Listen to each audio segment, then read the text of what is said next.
Good evening, everybody, and welcome to episode 6 of the Other Brother podcast.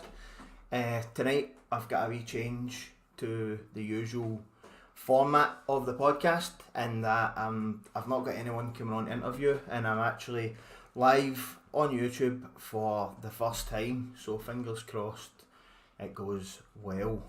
The reason I've decided to come on and do a wee live on my own is obviously now we're episode 6 of the podcast and the support's been absolutely fantastic. Well over 1,000 views, and the amount of people who are messaging me in order to leave feelings of hope that they've had, that they've gained, people who have managed to get in contact with charities or groups, or even go out and take a walk based on the back of watching the podcast. It's been absolutely mind blown, and a lot of the time people are asking me some questions about my own story, and I suppose in my mind everybody would kind of knows my story. I'm forgetting that this has gone out a bit further afield than just people that I know. So what I've done is I've created a few questions that people have been asking, and I'm going to just spend a bit of time going through some of the questions and telling you a wee bit about me and why I started the pod. Aldo, I see you there, mate. Thank you very much for coming on and watching live and joining me, mate. I really appreciate the support for the podcast and stuff. To anybody else who watches this at a later date, and if you're getting something from the pod, please do like, share, subscribe it, see who else this could be helping. So I'm going to start with the question that I'm asked the most, and that is, what started the Other Brother podcast? What came about for the podcast to have come into my mind and for me to have kind of started producing it? So over the Christmas period, after being based in isolation at New Year because I had coronavirus, what happened, I'd spoke to some people who were reaching out to NHS services, like people like groups like that, and were being told to wait on waiting lists and stuff. Now, based on my history of shocking mental health over the last probably 5 to 10 years,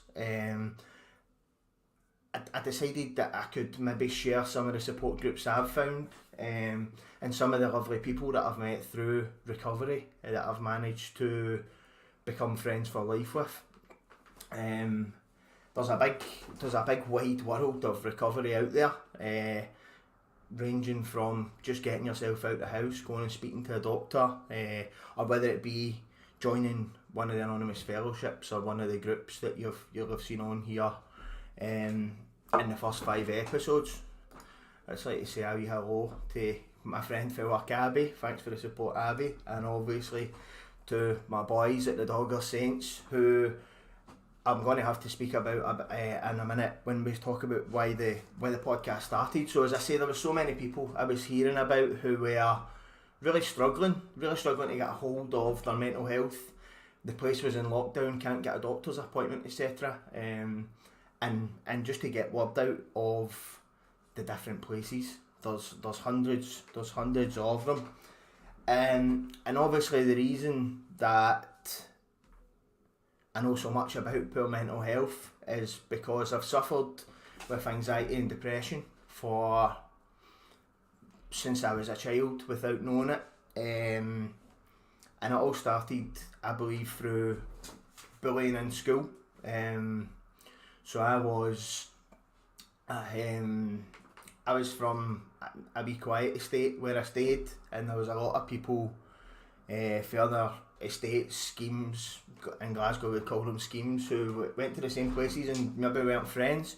So I got bullied a bit during school time.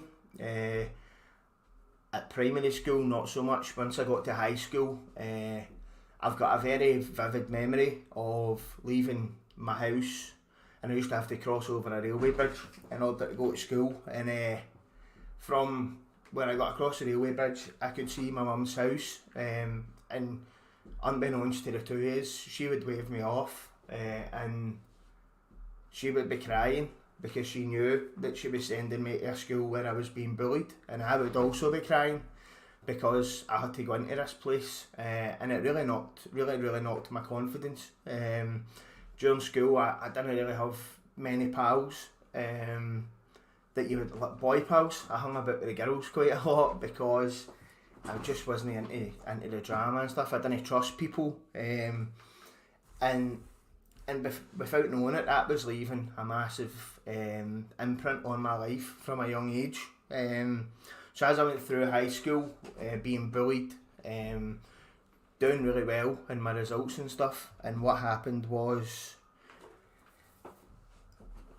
come 5th and 6th year, the people who maybe were the big boys at the school left, and then obviously I was the big boy of the school, and all of a sudden I started acting out. I started becoming the boy who would sit in class and wouldn't want to learn, and it was because it was as if someone had took the reins off me, and I could finally show a side of myself that I didn't have to hide for people. So school wasn't a great time for me, but when I left school, that was really when it started to go downhill for me. I got an apprenticeship at BAE Systems, where thankfully I still work to this day. God knows how I managed to keep a job as the story goes on, but I got to the age of 18 and I started to go to pubs and clubs, and I would meet the people who had maybe done me wrong through school, and in order to gain acceptance from them, I would try and be the loudest, the drunkest, the daftest, the stupidest, many things that just wasn't me, and I still talk about it to this day, that I created a persona for myself when I left school, and Clarky was that persona. Clarky was always the drunkest. Clarky was always the one who was acting like an idiot. Clarky was always the one who didn't respect people, who maybe didn't offer what Ross should have been offering. And I never realised at the time that what I'd done was built a defence mechanism.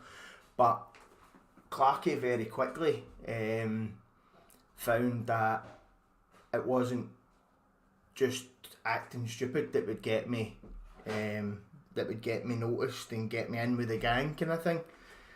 So at 18 I took my first drug in the dancing, and to be honest, everybody was doing it. I thought it was the right way to behave. I didn't know, I knew better, but at the time maybe I had a few too many drinks, and that opened up that took me to hell, to be honest. For the next 7-8 years, probably, maybe nearer 10, I was out most weekends, and that was how my life went. I worked on night shift. I've had 2 wee girls, and I hardly seen them during the week because I was working the night shift. So the time I got up, I was dropping them at school. Time they came in for school, I was getting dinner and going back to work. And then after that, at the weekend, I would disappear for days at a time, sitting in houses with people that I didn't even probably, not saying that I didn't like them, but sitting in houses trying to impress people who didn't really care about me, and make myself really look stupid in some of the times by, I suppose, acting as if money wasn't an issue and I was one of the big boys and stuff like that, and it probably cost me a lot more. It did cost me a lot more than just money. I got to a stage where I became addicted to cocaine. I wasn't functioning without it. So that's a path that I went down at first, which was a social thing, because it made me one of the gang. But the difference was these people were going home at the end of the night, 2 or 3 in the morning. They were going home, whereas I was looking for the next house. I was looking for the next party. I was looking for the next place to go. and it was unsustainable, to be honest. I don't want to talk too much about the details of some of the stuff I done, but I wasn't behaving like Ross. I was behaving as this Clarky who was out of control at times. And in September 2018, after trying counselling sessions, I went and seen a counsellor, which is probably great advice. But when you go to a counsellor and you sit and you bullshit the person who's there to help you, and you don't tell them the full story, you have to be ready to speak to someone who understands, and to know you need somebody that you can go to, that you can be honest with, who can help you. At that time I wasn't being honest with anyone. I wasn't being honest with my family, I wasn't being honest with my true friends, I wasn't being honest with my work, and I was just getting by on a day-to-day level, acting like a class clown. So September 2018, I reached out to my work for help. I admitted I had a problem. So for anybody who listens or watches the podcast who can relate to that, maybe it doesn't have to be drugs. Drugs was my choice, but I know people, it's gambling, other people it's drinking themselves into oblivion, and that's just a human instinct way to people used to say to me they were getting out of their face. You're getting out your face drunk, you're getting out your head, you're getting. And that when I went to Anonymous Fellowship, I went to Cocaine Anonymous in September 2018, and again, anybody who is listening to the pod who is maybe scared to admit they've got a problem, to maybe somebody who's scared to say I need help, that was the most daunting place in the world for me. I went on a Friday night, I went to White Inch, I didn't know anyone, and I walked into, I was walking about the door of this meeting, and a guy asked me if I was here for the meeting, and I remember vividly being really taken aback that somebody thought I looked like somebody who needed a CA meeting. Couldn't believe that they picked me out. But I was there for the meeting, and this guy more or less took me by the hand up into a room, and the beautiful, beautiful souls I met at Cocaine Anonymous and Alcoholics Anonymous and Narcotics Anonymous, who just want you to get better, really. So I've got a bit of experience in Anonymous Fellowships. I've done a 12-step programme. I think it was very important last week when I spoke to Jerry from Fire and Peace, who has also done a 12-step programme, and it's something else I'd like to get a message out there. If you go to Anonymous Fellowship and it's not for you, you're not committed to it. If you're going there, you're either all in or you're all out. And to be honest, I went and done the programme that was handed to me in the big book of Alcoholics Anonymous, and I went through that, and it got me clean time. It got me 11 and a half months clean. But what I learned at CA as well is that with Clarky comes a massive ego, and that ego doesn't want to see you doing well. So as I was getting closer to my year, ego took over, and it was look at me, look how good I'm doing. And if you go into an Anonymous Fellowship, you should lose your ego. Doing a 12-step recovery programme is all about that, breaking down the barriers, breaking down the walls, finding out what's really up with you inside, the internal shit that you don't want to talk about. It's really uncomfortable. And I got rid of all that stuff, but once you do it, you've got to then practice it every day. It becomes a way of life. Recovery is the number one thing in your life. If you're going to CA, it will save your life. It saved my life. As I say, I got 11 and a half months clean, and there was talk of some of my family throwing a party and stuff for me, and it was going to be a big celebration because this was a massive thing, and I got to 11 and a half weeks, and my ego was built up that much with all the fawning over me people were doing, that I went out and used, because in my head I didn't deserve to have sobriety, I didn't deserve to have a party, I was still a scumbag. Now I used the word and it's only because it's, to me, if there's a kind of class thing about people who take cocaine and people who take other drugs. And I've said on the pod before, there's no difference between a cocaine addict and a heroin addict, and other than the fact that one takes brown powder and one takes white, and it's really important that people realise that. And it changed my whole mindset towards that guy in the street who you can tell is an addict who's lost everything, because that could have been me. I was one random drug test in my work away from losing everything I had.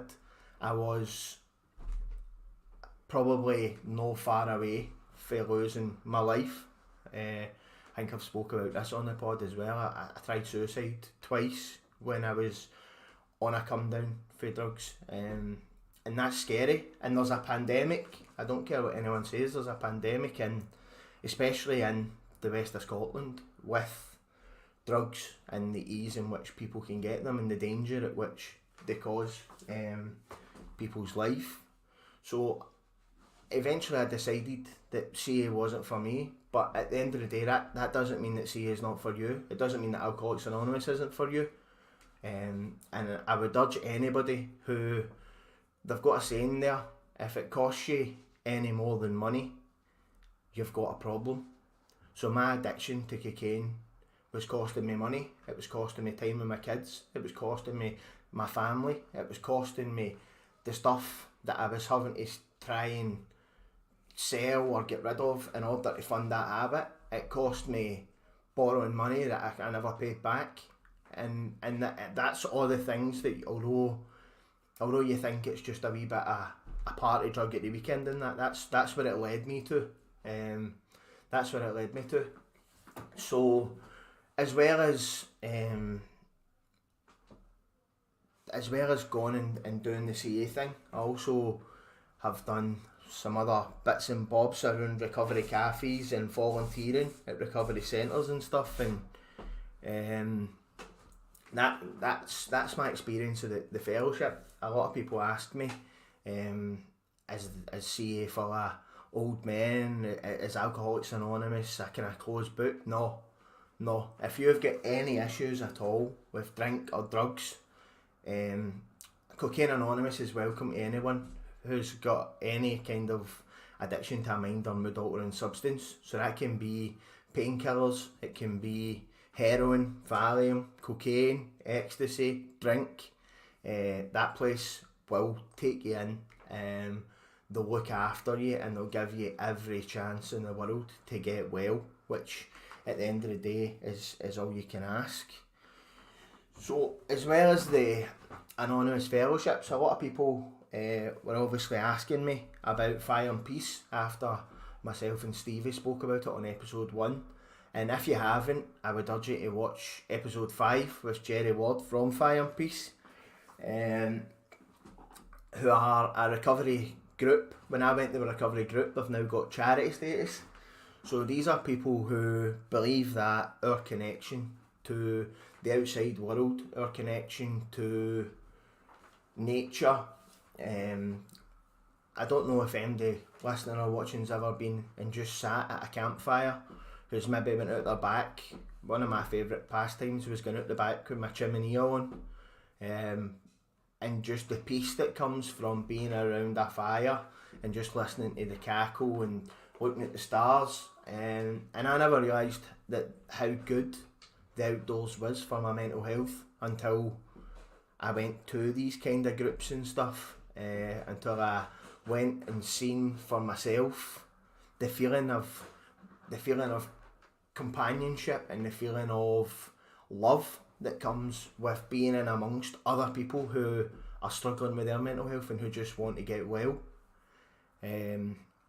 So when I went on my Fire and Peace trip, it was actually a guy I'd met in work who had told me about the group, who had actually informed me about Anonymous Fellowships.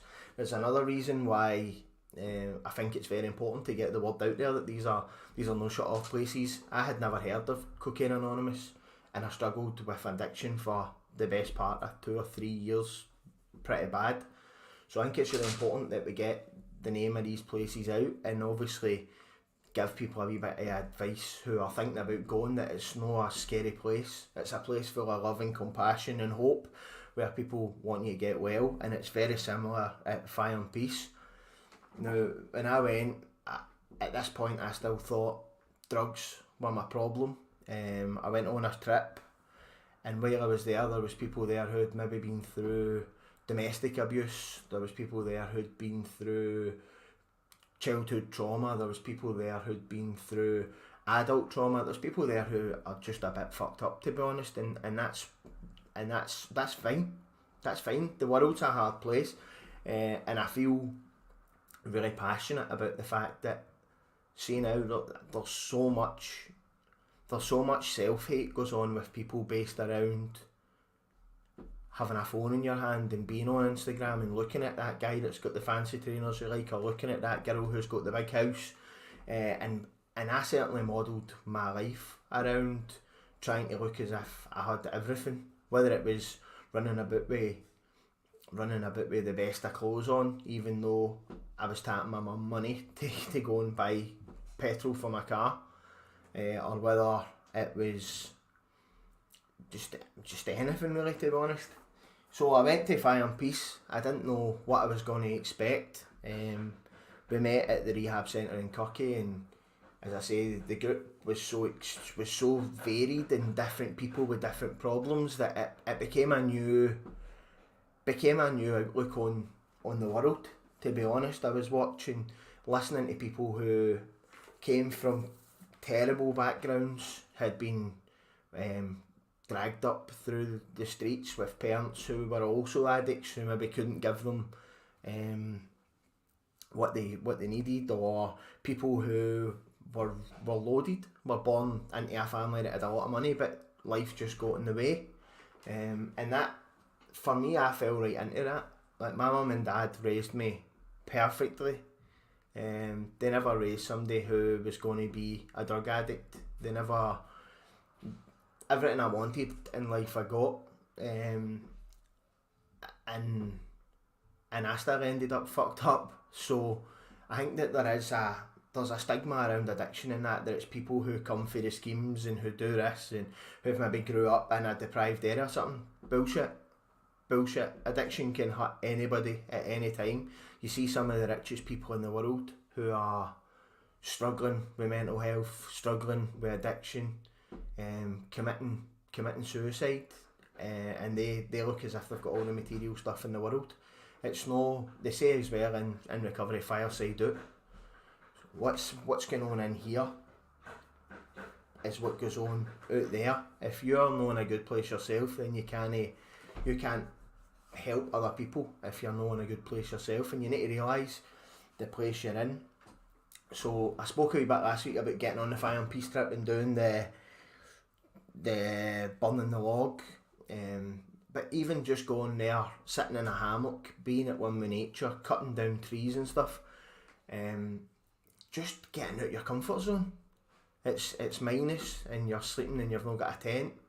That's a challenge to yourself. Mentally, that's you challenging yourself, and I really love that. That's what I found. I don't like running. I played football all my life. I don't like running.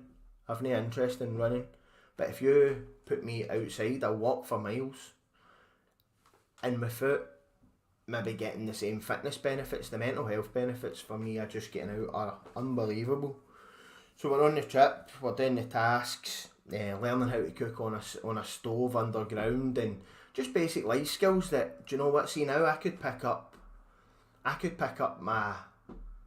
hammock, and I could pick up an axe and a saw, and you could send me out into the forest and I would be able to survive for a couple of days, because I've learned the basics of how to connect with nature and how to do all that stuff there. And on the back of last week's podcast as well, I've agreed to help Jerry run Fire and Peace. That's a gross exaggeration. That's the addict in me coming out in ego again there. But be able to help him set up a youth movement. And for me, having two young daughters myself, any kind of youth movement that's going to promote kids getting off of their tablets and iPads and getting out into nature can only be a good thing. So in between times, by the Fire and Peace and stuff, I've done every mad phase going. My mum laughs. I think I've got an addictive personality in general. If I'm going to lose weight, I'll go to the gym until I get to where I want to be, and then I chuck it. If I was doing Monroe's last year, which I'm going to come on to talk a wee bit as well about after having Ross and Craig on earlier podcasts as well. But for me, I need to find something that I really enjoy, and I just don't bother my arse with it after a wee while. So Fire and Peace, we've got a trip this weekend, so it'll be my first ever trip as a core team member, and I'm really looking forward to it. I feel as if I'll thrive having a wee bit of responsibility, whilst also being able to. One thing I have got now that I've got a bit of peace of mind in me is the ability to help somebody and reach out to somebody who's struggling. So the first time I went on a trip, I was scared of people. I was scared of being in amongst a group where I didn't really know anybody. There was boys for their schemes, and I was getting that self-conscious, paranoid way. Everybody's laughing at me, kind of just the way my mind works. And you know what? I've realised that's okay. See, as long as now I can bring myself down for that and be able to function on a daily basis where I can. Another big thing about me at the moment and having the ability to be able to come on to a stream like this and just blabber about my life and my recovery is definitely the fact that when I got to my GP, although they couldn't offer me counselling or anything, after a couple of conversations and telling the dark places I'd been, they put me on an antidepressant called fluoxetine. So don't know if anybody's who's listening or anybody who's in the chat takes any of these kind of antidepressants, but for a while I was blocked away from them. No, I mean, I would go out at the weekend, take all sorts of drugs and drink, stow at home. It would take me about Tuesday to feel back to normal, but I refused to take antidepressants because I didn't want to live my life like a zombie. So that was where my mind state was at the time. Now, being in a much better place mentally, I'm taking the fluoxetine wasn't working for me. I'm now taking sertraline, 200 milligrams a day, maximum dose. But you know what? Stevie tablets keep me sane. They don't have me like a zombie. They don't have me stuttering and stammering and head down and not fear to look at MD. They have me back to being Ross, and I think that's the most important part of life for me today, realising that Clarky and that persona I'd made to try and get through, I don't have to do that anymore. I can live life on life's terms today, and I can accept. I've got a tattoo on my leg and it was a saying that I got in CA, and it's acceptance is the answer to all my problems today. Now, to somebody who's just listening to that, probably doesn't mean much, but once you go into it, it's getting acceptance. That's what made me be able to get well. And even though I don't go to fellowship, it's still something that I live by. Accepting when, see, if I don't like something, can I change it? Yeah. If I can change it, let's change it. If I can't change it, then what am I going to do? Moan about it, get upset and go and drink or use drugs to get over the fact that something's not going for me? Or do I just accept it for what it is and move on and do the best I can do? So that's something that I've learned, and it's something that I live my life by. Just trying to accept as much as I can. Accept what's put in my path. What's for me won't go by me. And to be honest, having this podcast and having the ability to then help other people. I spoke a wee bit last week to Jerry about the selfish part of this. Like, this podcast it's for everybody, and when I say it's for everybody, I mean it's for everybody, including me, because when I get to sit for 45 minutes and talk to somebody who's been through the wars, or who's setting up a retreat where folk who've been through the wars can get a wee bit of respite for their mental state, whatever that is. So that's the idea of the pod. The pod's for everybody, but selfish addict in me makes sure that I'm getting my cup filled through it as well. So I suppose going on to the Munro bagging, a few people have asked me through the direct messages about Munro bagging. Are they hard? Some information about it. So I'll try and give you some from my experience. Now, I'm 17 stone. I'm not the fittest guy in the world, but the first Munro I did was Ben Lomond. So it's the most southerly Munro. It's not the hardest in the world, but it's not the easiest either. You need a bit of perseverance, and I found that as well. When you're doing the Munros, you're building up a fitness. So for me, I've always struggled with my weight. My weight's always been an issue. My weight's always got me down. I've always been known as fat. Even now I look back, I once had a football manager who told me I needed to lose half a stone to move on to the next level of football. At that point I was 12 stone. I look at myself now and I think, why did I let somebody make me believe that I was fat when I wasn't? So I was getting on the Munros, and because I'm doing the Munros, I'm packing healthy food because it's lighter. I'm losing a bit of weight, but at the same time I'm seeing some of this amazing country. Myself and Ross obviously spoke at length about some of the Munros and some of the places that taking an interest in bagging Munros takes you in Scotland, and what a beautiful country we live in. So last year I done 26 Munros, and there was a couple of camping trips and stuff in there, and I realised that as soon as I get away, see, even if I stay in Claybank, if I go up to the Kilpatrick Hills, it's a 15-minute drive away, but see, once I get up there, I've got the freedom to go as fast or as slow as I want. I can sing, I can talk to myself, I can do whatever I want up there, and I've also got a goal. I want to beat my time up here for the last time I came. I want to go further than I went. So all these wee personal goals and challenges, as well as getting out into the fresh air. So I was feeling good. I was starting to look good. And with that comes a bit of peace of mind as well.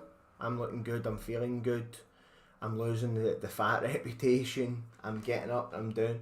So I do fad diets and stuff as well, but exercise is definitely the way for it. And also going out in these places, I realised there was a kind of growing movement for cold water therapy round about the west of Scotland as well, and I get involved in that. So I got involved with a group, Max Kolb, who have got their own movement, and these guys are wonderful. They are taking groups of people, doesn't matter what your circumstances are, you meet them, you go. We were going walks up to Loch Humphrey and doing the cold water exposure in a wee team, and it's a lot easier if you're doing that in a group as opposed to going yourself. So I done a few groups for them. There's another group, Sonder Connects, my good friend Danny has set up. These can be found on Twitter and Instagram, and they're again most weekends up Ben Ann and down into Loch Vinica. So there's lots of these wee groups sprouting up. Please, if you're looking to get involved in any of what I'm talking about, cold water, hill walking, any of that sort of stuff, please feel free to give me a message on the Instagram or the Twitter, and I'll be able to point you in the direction of your nearest group. So again, I see a lot more people have come on. Obviously, Nicole, thanks very much for everything you do for me. The Rangers Rabble. Again, this podcast wouldn't have existed had it not been for Martin for the Rangers Rabble approaching me and asking me if I would go on and talk about something I love, which was Rangers. And when I was on the Rangers Rabble, I could just be myself. But people were seeing the real me. And I think by all accounts, if you've got an interest and you're looking to build up your self-confidence and you're looking to do a podcast, get your story out there, try and help others, then again, by all means, reach out. I'll do what I can to help. Sam and Lynn from the Dogger Saints podcast as well helped me so much to set this up, to be able to learn how to put it onto Spotify, learn how to upload to YouTube, and as I say, just give me the confidence to be able to go on. And Craig as well, thanks very much, mate, for coming on to the live and having a wee a comment in there. It's much appreciated. As I said before, I thought this would be going out to nobody tonight. I thought I'd have just been talking to myself in an echo chamber, but honestly, the support for the podcast been great. It's been helping lots and lots of people. I'm getting lots and lots of good feedback, and I've had a few folk as well mentioning the numbers are dwindling, and it doesn't matter to me. If there's only 2 people watching a podcast, I'll still put them out, because they 2 people might be the 2 people who really need it, who are coming looking.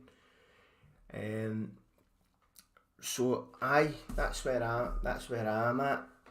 And Craig again there. This is the night's been a wee experiment to see how it would go coming online doing the live podcast. And Craig here is a member of the Andy's Man Club movement as well. So I've got him and a Twitter friend, French Eddie, as well, who are both Andy's Man Club representatives. Andy's Man Club being, again, a support group for males who are struggling with their mental health, who can go get a chat, meet like-minded people. So I'm going to get they 2 on a chat soon, and I think we're going to do it live as well, so that we can get comments in and talk about anything that comes up, guests, people watching who can ask any sort of questions or anything like that. So I'll hopefully get you guys on the next couple of weeks. I've also got a whole host of different people who are going to come on. I'm looking forward to sharing more avenues for help with people like me who struggle with their mental health, or struggling with addiction, or struggling with life. Because sometimes you don't need to have mental health issues to struggle with life sometimes. And that's alright. That's alright today. Everything for me revolves around speaking. So for my last point is just that, speaking out. It's the first thing. What I do on the podcast, for anybody who's seen the 5 will realise, I leave people with a parting shot. What would you do if you were sitting listening to this and struggling? And so far it's been a resounding speak out. I know it's no easy to speak out. It's no easy for me to sit here tonight and speak to a camera and open up the back door to my past and some of the stuff I've done that I'm not proud of. But if somebody can listen to this and hear, and maybe they can identify a wee bit with some of the stuff I've spoke about, then by all means it's well worthwhile. So I'm gonna wrap it up at that. I hope that this has gave some listeners a wee insight into what I'm all about, why I'm so passionate about people getting the help, because not everybody can wait the 6 months it takes to get an NHS appointment with a counsellor. So I've been blessed that I could get a counsellor through my work, but again, it's only my experience. That's what I can share with you, and my experience is you've got to be ready to speak to a counsellor. If you go and bullshit a counsellor can't help you. And for me, it was easier to speak to somebody who's been in the wars, who's been through the trenches, who understands about addiction and about poor mental health and about the struggles that come with that.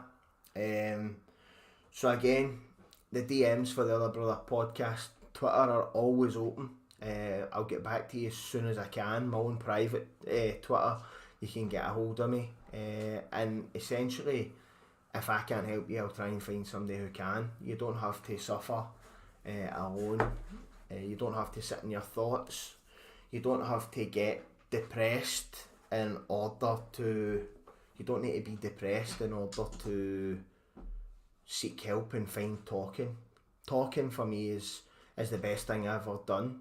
And hopefully now people who are in the same position, maybe know a wee bit about me, will be able to reach out, even if it's only to reach out for a chat in the DMs, or whether it's to try and, obviously now I'm on the core team at Fire and Peace. I would promote anybody who thinks that Fire and Peace could help them, or who likes to About in Nature, to go and listen to episode 5, share it far and wide, and hopefully I'll get to see you on a Fire and Peace trip soon.